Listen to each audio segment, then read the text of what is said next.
Bonjour à tous, bienvenue sur la causerie. Très heureux de vous retrouver aujourd'hui pour une petite vidéo sympathique sur le prono du barrage entre Metz et Saint-Etienne. Barrage de montée en Ligue 1, barrage très important entre deux clubs historiques de Ligue 1. Saint-Etienne qui a vaincu Rodez pour le play-off 1-0, 2-0 même. Et le FC Metz qui a terminé barragiste, qui a eu très chaud lors de la dernière journée de Ligue 1. C'est passé à un but de Lorient pour condamner Metz à la Ligue 2. Et puis les deux qui vont se retrouver ce mercredi, si je dis pas de bêtises, pour l'aller. Et en fin de semaine, le samedi ou le dimanche, pour le match retour. Premier match à Saint-Etienne, deuxième match à Saint-Symphorien à Metz. Comment il va, Melvin? On parlait de la Ligue 1, Ligue 2. Très bien. Ah, le barrage. Voilà, le barrage. Le dernier petit encart avant la fin Avant la trêve. de ce championnat, voilà, de ces Ça. deux championnats. On s'est régalé cette saison. On espère un barrage de qualité. Et ça sera le jeudi et le dimanche. Voilà. Ah, jeudi, dimanche, pardon. Jeudi, mercredi, je suis con, c'est jeudi. My bad, première mauvaise info. Jeudi à 20h30, voilà, dans le Forez. Un beau match. Et le dimanche à 17h. Voilà, Stade Saint-Symphorien faudra être présent. Voilà, magnifique. En espérant qu'il fasse beau. Voilà, et puis si ça vous plaît, ce genre de petite analyse, ce genre de petit truc, vous pouvez liker, vous pouvez vous abonner. On a une vidéo sur l'analyse de tous les clubs de Ligue 2 qui va sortir après. Je vais d'abord sortir l'analyse de ce barrage-là, et puis après on sortira une longue tier list comme on a fait en Ligue 1, qui a bien marché la tier list de la Ligue 1. On vous remercie pour ça, vous êtes super sympathique. Donc ça c'est cool. On commence tout de suite pour ce barrage Saint-Etienne-Metz. Déjà, bon, forcément quand tu fais un barrage, tu es sur deux dynamiques différentes. Parce que Saint-Etienne joue la montée, donc gagne des matchs. Metz joue la relégation et a fini la saison de manière assez compliquée avec des défaites.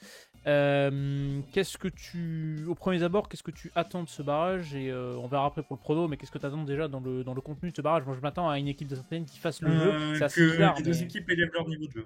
Ouais. Que les deux équipes élèvent leur niveau de jeu, vraiment, parce que Metz a quand même été très faible cette saison. T'as Miko Tadze qui se fait surnarger un peu, mais bon, quand même, est très loin de l'équipe de Ligue 1 convaincante, voilà, qui mérite de garder sa place. On a senti que c'était quand même fragile et que finalement, t'es quand même un peu 16e par la faillite du FC Lorient. Et Saint-Etienne, j'attends vraiment qu'ils assument enfin ce statut un petit peu de patron, parce que ça n'a pas été le cas en fin de saison. Ça leur a coûté la montée directe en Ligue 1. On se retrouve dans ces barrages incertains. Après un Metz qui, entre guillemets, n'a quasiment rien à perdre, parce que tout le monde attendait Metz dans la charrette, et mine de rien, ils ont encore deux matchs pour se sauver. Donc voilà, je m'attends à deux équipes en tout cas qui relèvent un petit peu le niveau qu'ils ont affiché depuis 5-6 matchs désormais. Oui, puisque ni Saint-Etienne ni Metz n'a gagné ces trois derniers matchs en championnat. Metz sera sur 4 défaites et 9 buts encaissés. Saint-Etienne reste sur 2 nuls, une défaite, notamment à QRM pour la dernière journée, qui leur coûte, avec le nul à Rodez la semaine d'avant, la montée directe au profit d'Angers. Mais ouais, c'est vrai que quand tu regardes ces deux équipes-là, moi je trouve que Metz est la seule équipe qui s'est affaiblie entre l'année de Ligue 2 l'an passé et cette saison de Ligue 1. Où ils ont eu un peu ce coup de chance de retrouver Georges Mikotadze, notamment cet hiver, qui leur a porté l'offensive et ses points nécessaires pour aller chercher ce barrage. Et Saint-Etienne, on l'a dit quand on a analysé sur la tier list de Ligue 2, mais qui a pas su être clutch en fin de championnat quand il l'a fallu. Alors ils sont revenus de très loin parce que ils avaient 12 points de retard à la mi-saison sur Angers.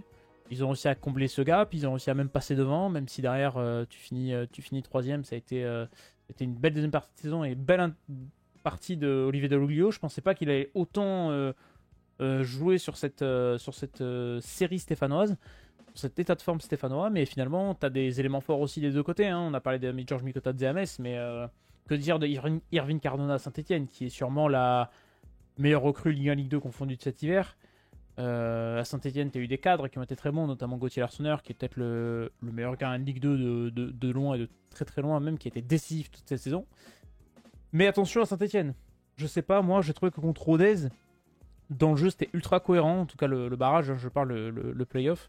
Ils ont été très cohérents, ça a été très bon dans le jeu, ils ont dominé leur sujet. Alors certes, Rodez, tu sentais qu'ils étaient cramés, hein. La fin de saison a été très dure pour Rodez avec ce barrage au bout du suspense face au Paris FC. Donc, on sentait qu'il leur manquait du jus, mais Saint-Etienne a pleinement profité de ça, ils ont eu raison.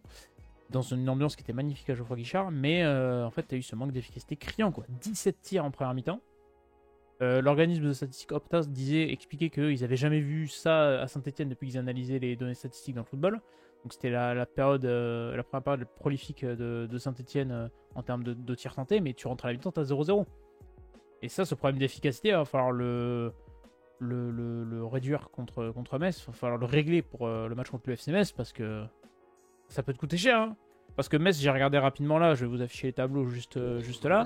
Mais le FC Metz cette saison, vous avez le petit tableau sur l'organisme de statistiques qu'on aime bien. Metz, c'est 35 buts inscrits, 34,2 expected goals. C'est-à-dire que Metz, en fait, ils ont quasiment aucune occasion cette saison. C'est une des pires équipes offensivement de Liga. Mais là, de toute façon, leur jeu offensif se résume à Georges Mikotadze. Mais par contre, dès qu'ils en ont une, ils la mettent. C'est très pas. Voilà. Une vraie efficacité. Et tu te dis quand même que en fait, Saint-Etienne a à la limite plus à perdre que Metz, quoi. Parce que Saint-Etienne, cette montée directe qui t'est filée sous le nez. T'as quand même l'impression de là, faut pas souper, t'as la Ligue 1. Metz en soi, on n'en attendait rien et je pense que personne n'attendait que Metz se maintienne avec brio. Le mercato, t'as réussi l'exploit de t'affaiblir alors que tu venais de monter. Donc, j'ai envie de te dire que la pression est beaucoup plus sur Saint-Etienne que Metz. Et Metz, c'est vrai qu'il y a quand même une science de, tu sais, des moments importants cette saison où ils ont quand même réussi à chaque fois à plutôt les bien négocier. Et quand je parlais de Saint-Etienne qui n'a pas été clutch contre Rodez, c'est un autre moment où tu as besoin d'être clutch. Et en fait, j'ai l'impression que cette autonomie-là, où, parce que Metz, c'est pas une équipe qui fait le jeu, mais Metz, c'est le Metz de Laszlo Bologna, pas une équipe qui joue au ballon. Donc en fait, tu vas être dans cette situation où en fait, ça va être Saint-Etienne, club de Ligue 2 qui cherche à monter, qui va peut-être faire le jeu dans ce match-là. Et Metz va, parce que Saint-Etienne, on l'a vu cette saison, je crois que c'est plus de 52% de possession de balles en moyenne, c'est 4e ou 3e ou 4e gros taux de possession en Ligue 2, derrière Auxerre et Bordeaux.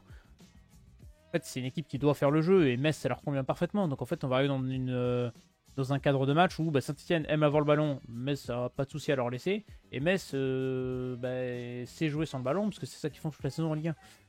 Donc, en fait, il y a une physionomie où c'est le club de Ligue 2 qui va devoir faire le jeu. Et Metz, on sait quand il faut les manœuvrer, même si ça a pris beaucoup de buts sur la fin de saison, quand il faut les manœuvrer, quand il faut aller les battre, et quand dans les moments chauds, ils savent ce qu'ils font, ça peut être compliqué pour Saint-Etienne qui, par moment, a montré ne pas être clutch dans certains moments. C'est dommage. Ouais, non, mais c'est ça. Mais Saint-Etienne, en soi, le souci, c'est que tu sens que mentalement, ça faillit quand même pas mal. C'est éprouvant la saison. Tu commences, c'est bien, t'as eu une trou saison d'air. quand même éprouvante. Ouais, voilà. Donc c'est ça qui m'inquiète à un moment où justement, il va falloir preuve de sang-froid parce que t'as 2 matchs et ça tourne vite. Tu reçois en plus Metz, donc le premier, et donc tu vas finir là-bas. ouais. Attention au match à pas bien négocier, à pas se retrouver avec une défaite 1-0 frustrante et tu vas à Metz en ballottage défavorable. Je pense C'est ça, que le parce match aller va que vraiment beaucoup découler Geoffroy Guichard va sur le pousser. scénario. Geoffroy Guichard va être là et c'est une ambiance qui est fabuleuse. C'est une des meilleures ambiances en France, il n'y a pas à chier. Mais j'ai une statistique justement sur domicile extérieur. J'ai comparé Metz à domicile et Metz à l'extérieur. Alors si tu regardes, là je vais vous afficher le classement donc à domicile du FC Metz. Si j'arrive à le faire correctement et pas faire de la merde. En termes de points marqués à domicile, voilà, Metz est dernier. C'est la pire équipe de Ligue 1 à domicile avec 12 points inscrits. Par contre, si tu prends le classement à l'extérieur, c'est plus la même. En fait, Metz a pris 17 points à l'extérieur. Donc c'est pas beaucoup plus. C'est une équipe qui n'aime pas faire le jeu. Voilà. Donc qui est beaucoup plus à l'aise à l'extérieur quand c'est à l'adversaire de faire le jeu. Ça peut jouer parce que Saint-Etienne, mine de rien, laisse quand même quelques espaces. Donc c'est pour ça que cette configuration de barrage, je trouve, est pas du tout favorable à Saint-Etienne. Et d'ailleurs, pour parler de Saint-Etienne, du coup, à domicile, Saint-Etienne, c'est loin à domicile. Hein. C'est derrière Bordeaux, c'est derrière Ajaccio, c'est derrière Caen. Ça performe un peu plus à l'extérieur, puisqu'ils sont 3ème meilleure équipe de Ligue 2 à l'extérieur, 31 points inscrits.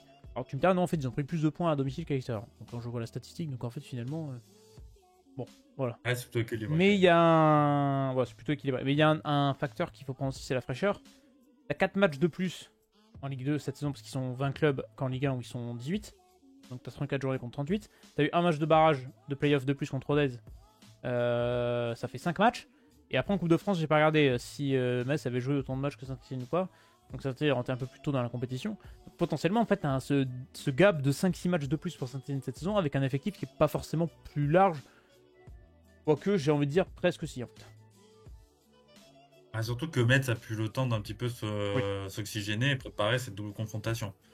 Avec quand même a priori plus de chances quand même de tomber sur Saint-Etienne que les autres. Donc Metz en soi là aussi a un avantage un petit peu de fraîcheur. Après j'ai envie de te dire, bon, Saint-Etienne non plus, t'es pas non plus sur les rotules.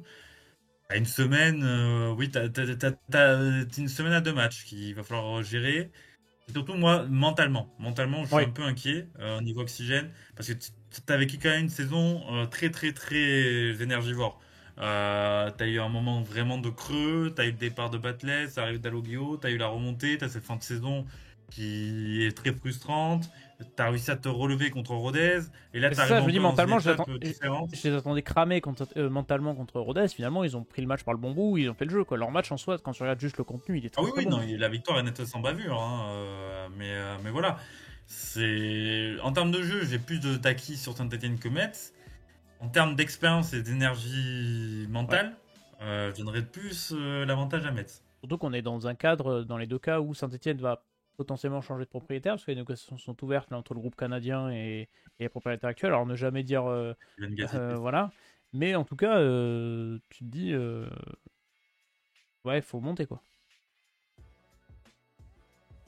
Oui, c'est ça. Sachant qu'en plus, il y a de l'argent en jeu, puisque je rappelle que la montée de Saint-Etienne, le prix est différent du rachat. C'est ça. Donc j'en connais deux derrière qui doivent pousser, hein, tous les jours à l'entraînement, et hop, on y va. C'est ça, c'est que vu le nombre de deals qui ont capoté, alors que Metz aussi est dans une situation où le président Serin doit chercher un potentiel repreneur, mais là c'est beaucoup plus lointain et c'est beaucoup plus compliqué parce que eux, ils veulent trouver Et quelqu'un de puis Metz, local, tu mais sens voilà. que quoi qu'il arrive, tu sais très bien que t'as ta place. T'as ta place. T'as pas fait les efforts l'été dernier. T'as pas véritablement renforcé ton effectif. Voilà, t'es y allé avec un peu l'énergie de l'espoir, certainement. Et bon, tu sens que c'est très, très, et c'est trop limité. Alors si ça passe, ça sera aussi par un peu la faiblesse de la Ligue 1. Mais tu sais très bien que Metz, voilà. Aujourd'hui, Metz en Ligue 2, l'équipe est plus proche d'une équipe de Ligue 2 qu'une équipe de Ligue 1. C'est pour ça que ce barrage est autant indécis. Ouais, mais c'est vrai que j'étais très déçu de leur mercato estival l'an passé, où je trouve qu'ils sont ouais, affaiblis par rapport à leur équipe de Ligue 2, que je trouvais sur certains points assez séduisante, mais on Mine de verra. rien, tu te rends compte qu'il y a quand même eu pas mal de mauvais choix, hormis le retour de Ouais. Mikotadze, des choix de recrutement qui ont été complètement ratés. Benjamin Tété, par exemple. Enfin, voilà. Il y a eu pas mal de Estupinian voilà, devant, qui ont été des choix complètement ratés. Donc bon, ça aussi, ça joue. Enfin, tu sens que Metz, dans tous les compartiments du club, n'est pas pour l'instant taillé pour l'élite. Bon, il est l'heure du prono. Double confrontation. Allez, déjà, premier prono sur le match qui arrive jeudi, puis après derrière sur qui ira en Ligue 1 la semaine prochaine. Euh, il y aura en match aller jeudi un partout entre Un Saint-Etienne et partout. Metz. Et le retour, il y aura un partout au match retour. Ah, il veut Et la ça séance de se jouera péno. au tir au but Ok. avec la victoire de Saint-Etienne et le jeu de fumigène du FC Metz. Voilà, pour bien finir la Ligue 1, voilà, le championnat. Ok, la séance de tir au but donc Je qui mets envoie tendance Saint-Etienne. Saint-Etienne en Ligue 1. Ok, donc tu mets pied sur Saint-Etienne. Et ben écoute, moi je vais dessus sur le 1 partout sur le match aller à Geoffroy Guichard, le bon 1 partout avec but de Metz qui ouvre le score. Voilà, je vous le dis. Et au retour, par contre, c'est un petit 1-0 du FC Metz qui a marqué très tôt dans le match et Saint-Etienne qui va lutter toute la rencontre Voilà, pour. il veut vraiment pas de, voilà, il veut vraiment deux purges. Voilà, il veut vraiment deux purges. Le football on oublie. On est en France, c'est le football français quoi. Non, mais je sais pas, je me dis l'expérience de Metz qui va. Je sais pas, je sens ce petit truc à Metz qui se dit qui va s'en sortir malgré tout. Même si j'adorerais que Saint-Etienne remonte en Ligue 1 pour le coup, parce qu'il mérite totalement, et que j'ai envie de revoir les derbies, j'ai envie de revoir Geoffroy Guichard en Ligue 1, j'ai envie de. C'est deux clubs qui méritent la Ligue 1 en soi, mais je sais pas, je me dis Metz à l'expérience, qui gagne un petit but à 0 à Saint-Symphorien la semaine prochaine, enfin ce dimanche, et qui prive Saint-Etienne d'une saison Ligue 1. Voilà, je me mouille, je me permets, et voilà, si ça. C'est comme ça, c'est une petite analyse rapide qu'on s'est faite là. Voilà, n'hésitez pas à donner votre avis dans le respect, évidemment. Et vous pouvez nous vous pouvez nous dire votre prono. Je vais arriver à finir cette vidéo qui est compliquée. On vient de tourner la tier list, c'était long. Je suis cramé. C'est le FC Metz, moi je suis cramé. Ouais, je suis cramé. Voilà, fin de saison, vacances. Non, voilà, mais si ça vous a plu, vous pouvez vous abonner, vous pouvez liker cette petite vidéo et on se retrouvera très très prochainement. Vous avez la tier list de Ligue 2 qui va arriver juste après. Donc pensez à rester là si vous voulez une analyse complète de la Ligue 2. On a fait celle de la Ligue 1 et puis on va arriver sur des trucs pour l'Euro concernant le foot, puisque l'Euro va arriver très très vite également dans moins de 3 semaines. Merci à tous de nous avoir suivis. Ciao tout le monde. Salut.